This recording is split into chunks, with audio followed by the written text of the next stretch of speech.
The dream. Lucia lay on the cold concrete beneath the overpass, the sounds of the city echoing around her, the distant roar of cars on the highway, the occasional shout of someone down the street, the hum of electricity from nearby power lines. It all blended into a strange, dissonant lullaby.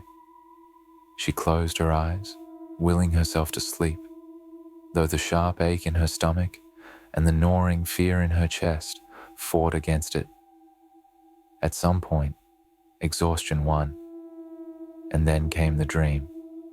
It began with light, soft and golden, spilling across the world like the sunrise she had longed to see over the Gulf of Mexico. Lucia stood at the center of it all, her head held high, her hair cascading in waves as if she were a queen adorned with a crown. Around her, a crowd murmured, their faces turned upward in awe. At her side was Isabela, no longer the fragile, sickly girl who had huddled under a tattered blanket on the boat. She stood tall, her sharp features accentuated by bold makeup, her dark eyes alive with confidence. Together, they were untouchable, radiant, and powerful. Lucia's gaze shifted, and suddenly she saw the wealth surrounding them. Glittering jewels adorned her wrists, her neck, her fingers. She wore clothes that shimmered with gold threads, each piece tailored to perfection. The air was thick with the scent of expensive perfume and the subtle tang of danger. They were no longer nobodies from Veracruz. They were queens. The scene shifted, as dreams often do, becoming sharper, more visceral. Lucia and Isabela strode into a lavish mansion, its walls lined with ornate paintings and expensive mirrors. Guards flanked the grand staircase, their eyes sharp, their weapons ready. But none of them looked at Lucia with disdain or indifference. They bowed their heads as she passed, a sign of respect. No, of fear. Lucia felt it in her bones, that intoxicating power. She wasn't just surviving, she was thriving, and the world, for once, was at her feet. In the next moment, she was at the head of a long table. The room was dimly lit, smoke curling in the air from thick cigars. Around her sat men, powerful men, with faces hardened by violence and greed. Yet every one of them waited for her to speak. Lucia leaned forward, her voice steady and commanding. This city is ours. We own the streets, the docks, the airwaves. No one moves a product without our say-so. Is that understood? The men nodded, their fear palpable. Beside her, Isabela smirked, her hand resting on the polished handle of a gun. Anyone who doesn't agree? She said, her voice low and dangerous. Won't be around to argue. The room erupted into nervous laughter, but Lucia could see the tension in their shoulders. They believed her. They knew better than to cross them. Another shift. Now, Lucia stood on a balcony overlooking a glittering city skyline. The air was warm, the scent of night jasmine mingling with the faint tang of salt from the ocean. Below, luxury cars lined the driveway, and music spilled from the grand hall where a party raged in their honor. Isabela joined her, holding 2 glasses of champagne. She handed one to Lucia, her lips curving into a triumphant smile. We did it, she said simply. Lucia raised her glass, her own smile slow and deliberate. To us. To Queens. They clinked their glasses, and the sound rang out like a bell, clear and sharp. But as the dream lingered, cracks began to form at its edges. The golden light dimmed, replaced by shadows that crept in from the corners. The glittering jewels seemed to weigh heavier, their shine dulled. The men at the table no longer looked afraid. They looked hungry, predatory. On the balcony, the warm breeze turned icy, and the music below became distorted, warped into something harsh and discordant. Isabela's face flickered, her confident smirk replaced by the wide-eyed fear Lucia had seen too many times before. "Lucia," Isabela whispered, her voice trembling. "They're coming." Lucia turned, but the dream fractured before she could see who, or what, was approaching. Lucia woke with a start, her breath coming in shallow gasps. The cold concrete beneath her felt too real, too solid, after the vividness of the dream. For a moment, she wasn't sure where she was, still caught between the gilded fantasy and the harsh reality of the overpass. She looked to her side and saw Isabela, still asleep, her chest rising and falling in slow, even breaths. Lucia's heart pounded, but not just from fear. The dream lingered in her mind, each detail etched into her memory. The wealth, the respect, the power. It wasn't just a fantasy. It was a possibility.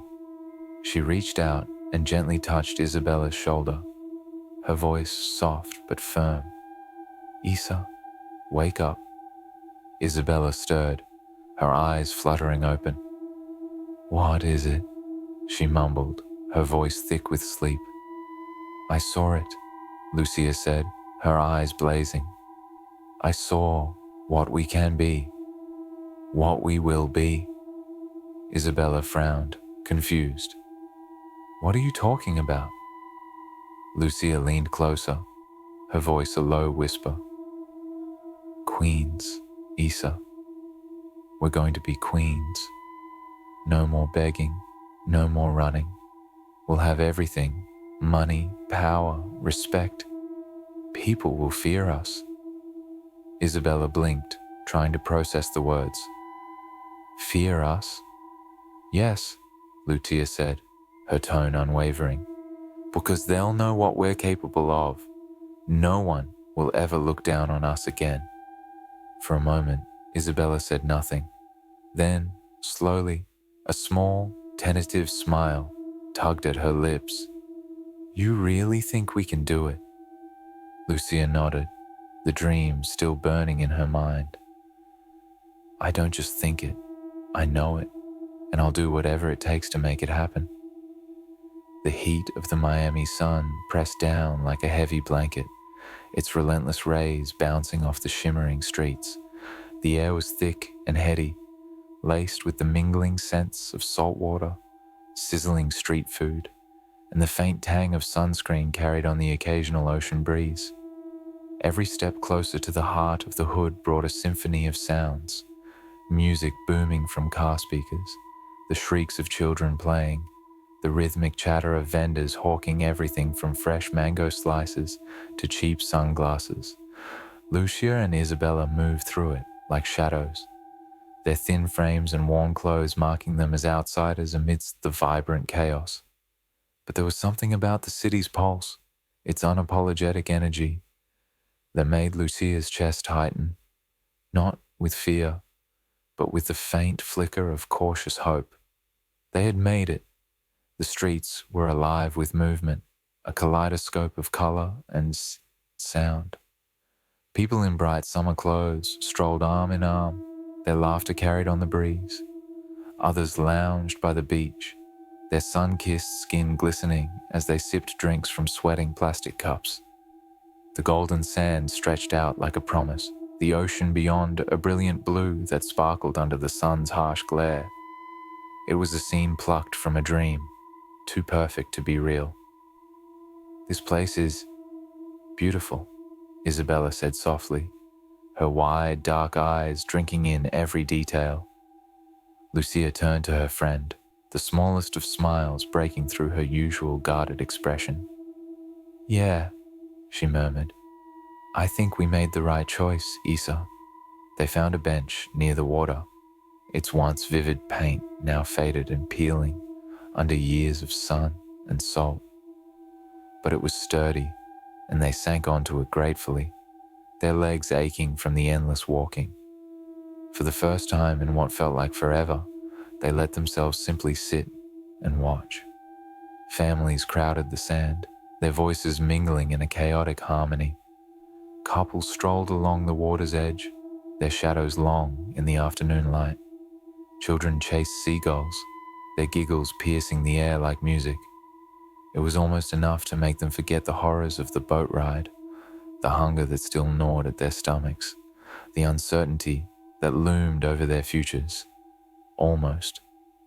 Hola, ladies. The voice was warm, smooth, and unfamiliar. Both girls turned sharply, their instincts on edge. A man stood a few feet away, his posture relaxed, but his gaze sharp. He was undeniably handsome, tall and well-built, with tan skin, dark eyes that seemed to gleam with a hint of mischief, and a neatly trimmed beard. He wore a crisp white shirt, unbuttoned at the collar, exposing a gold chain that caught the sunlight. "You look new around here," he continued, his smile widening. "Everything okay?" Lucia's eyes narrowed slightly, her instincts kicking in despite the man's disarming demeanor. "We're fine," she said cautiously.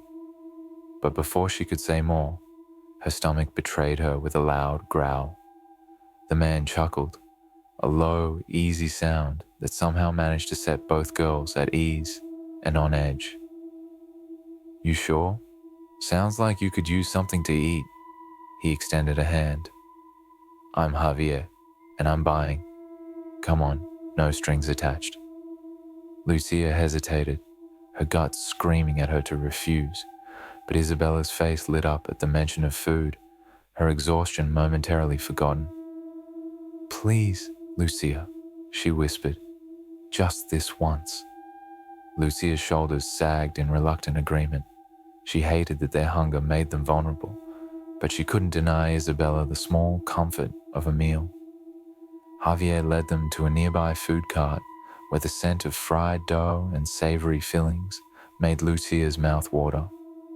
He ordered empanadas for all three of them, handing the girls ice-cold sodas to wash them down.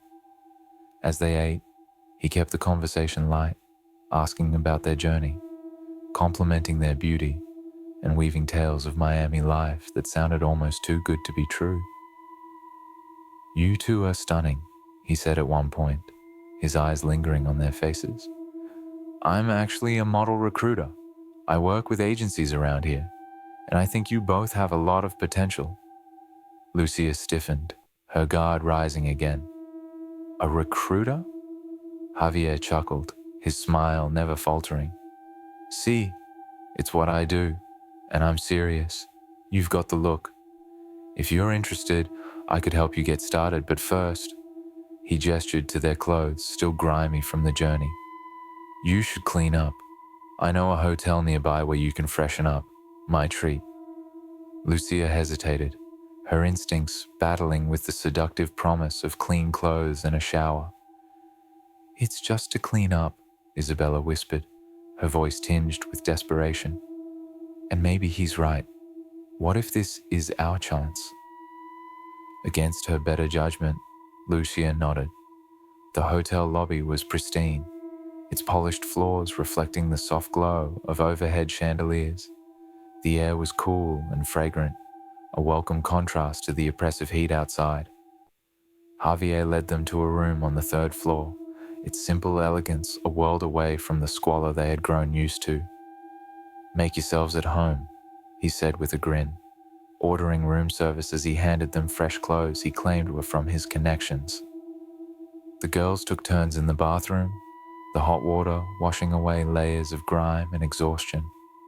When Lucia emerged, she felt almost human again, her damp hair clinging to her shoulders as she took in the sight of Javier lounging on the couch. He held up 2 glasses of champagne, his smile as warm as ever. 2 new beginnings. Lucia accepted the glass reluctantly, the cold fizz tickling her nose as she took a cautious sip. Isabela, ever the optimist, downed hers in eager gulps. Javier kept talking, weaving tales of opportunity and success, his voice soothing and hypnotic. But as the minutes ticked by, a strange heaviness began to creep over Lucia. Her limbs felt leaden, her vision blurring at the edges. "Lucia." Isabella's voice was faint, slurred. She wobbled as she tried to stand, her hand gripping the edge of the table for support. "Something's wrong." Before Lucia could respond, Isabela crumpled to the floor, her glass shattering beside her. "Isa!" Panic surged through Lucia as she dropped to her knees, trying to shake her friend awake.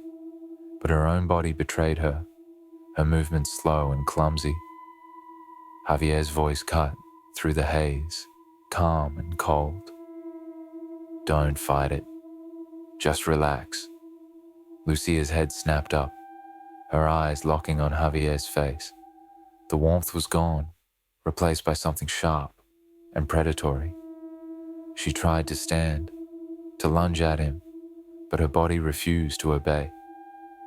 The edges of her vision darkened, her thoughts unraveling into a dizzying void. The last thing she saw was Javier's smile, cruel and triumphant, before the darkness claimed her.